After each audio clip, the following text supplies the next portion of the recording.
Hello साथियों, एग्ज़ामगढ़ में आपका फिर से एक बार मैं स्वागत करता हूं। साथियों, मध्यकालीन इतिहास के बारे में गुलाम वंश को पढ़ रहे थे।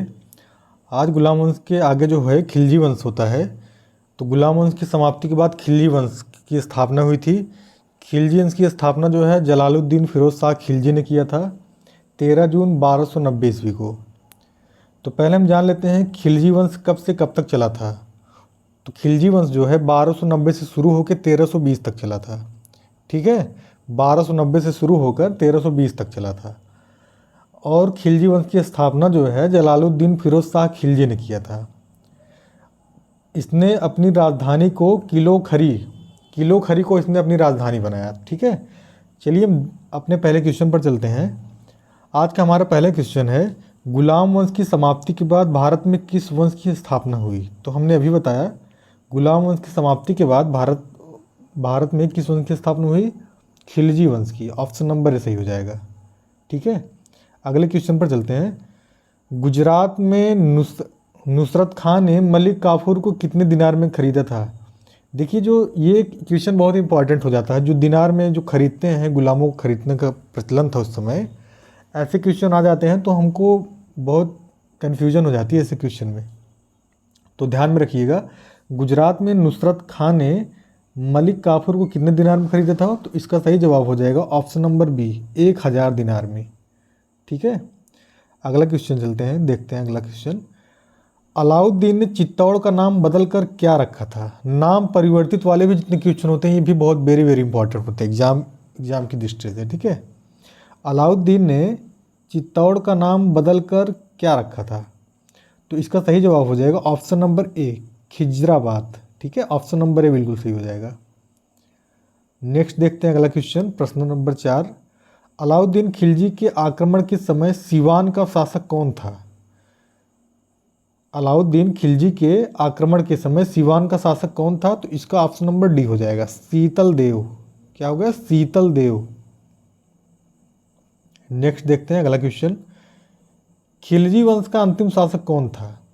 खिलजी वंश का अंतिम शासक कौन था। तो खिलजी वंश का अंतिम शासक नसीरुद्दीन खुसरवाह शाह खिलजी था। इसको शॉर्ट में हम नसीरुद्दीन खिलजी के नाम से ही जानते हैं। ठीक है, तो इसका पूरा नाम था नसीरुद्दीन खुसरवाह शाह खिलजी। ये खिलजी वंश का अंतिम शासक था। अगला देखते हैं, अलाई दरवाज़ा का निर्माण किसने कराया था। ये वेरी वेरी इंपॉर्टेंट क्वेश्चन है, एग्जाम में कई बार रिपीट हुआ ये। ठीक है, अलाई दरवाज़ा का निर्माण किसने कराया था। तो अलाई दरवाज़ा का निर्माण अलाउद्दीन खिलजी ने कराया था। देखिए, खिलजी वंश में जो है अलाउद्दीन खिलजी ने बहुत अच्छे अच्छे कार्य किए थे। इसने अस्थाई सेना रखने का प्रचलन शुरू किया और इसने सैनिकों के हुलियों को लिखने का भी प्रचलन शुरू किया और ये अपने सैनिकों को नगद वेतन देता था। ठीक है, ऐसे कई काम जो है अलाउद्दीन खिलजी के द्वारा किए गए थे। तो इसका भी सही जवाब अलाई दरवाज़ा किसने बनवाया था, अलाउद्दीन खिलजी ने। ठीक है, अलाउद्दीन खिलजी के बचपन का नाम जो था अली था और इसका एक नाम और था गुरुसास्प। तो अलाउद्दीन के बचपन का नाम अली तथा गुरुसास्प था। ठीक है, इसने सेना को नगद वेतन देने का सिस्टम लागू किया था और अस्थाई सेना भी रखना शुरू किया था इसने ही। ठीक है, ध्यान रखिएगा इसको। अगला देखते हैं, प्रश्न नंबर 7 हमारा, सेना को वेतन देने की प्रणाली का विधान किसने किया। तो मैंने अभी ऊपर ही बताया आपको, सेना को नगद वेतन देने का विधान किसने शुरू किया था, अलाउद्दीन खिलजी ने। अगर आप ऑप्शन नंबर सी के साथ जा रहे हैं तो आप बिल्कुल राइट हैं। आइए अगला देखते हैं, दिल्ली सल्तनत के किस सुल्तान ने सर्वप्रथम अस्थाई सेना का निर्माण किया। तो अस्थाई सेना का निर्माण भी मैंने भी बता दिया, अलाउद्दीन खिलजी ने ही किया था। ठीक है, तो अलाउद्दीन खिलजी के द्वारा जो है खिलजी वंश में बहुत अच्छे अच्छे कार्य किए गए थे। अलाउद्दीन खिलजी ही जो है जलालुद्दीन खिलजी की हत्या करके ये गद्दी पर बैठा था।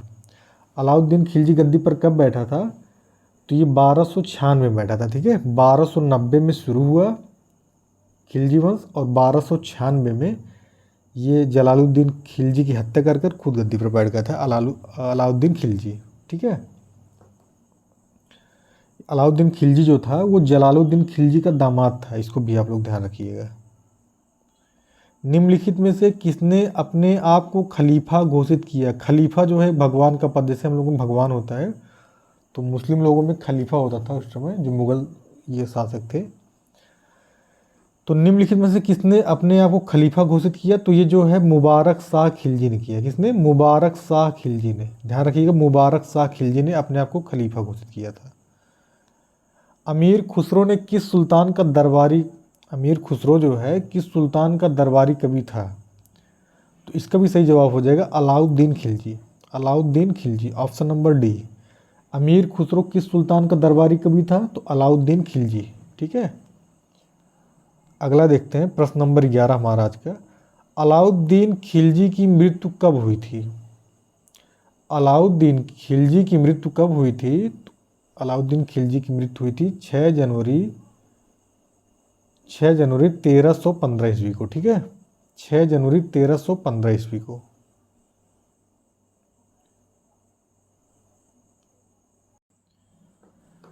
तो अलाउद्दीन खिलजी की मृत्यु कब हुई थी? 6 जनवरी 1315 ईस्वी को।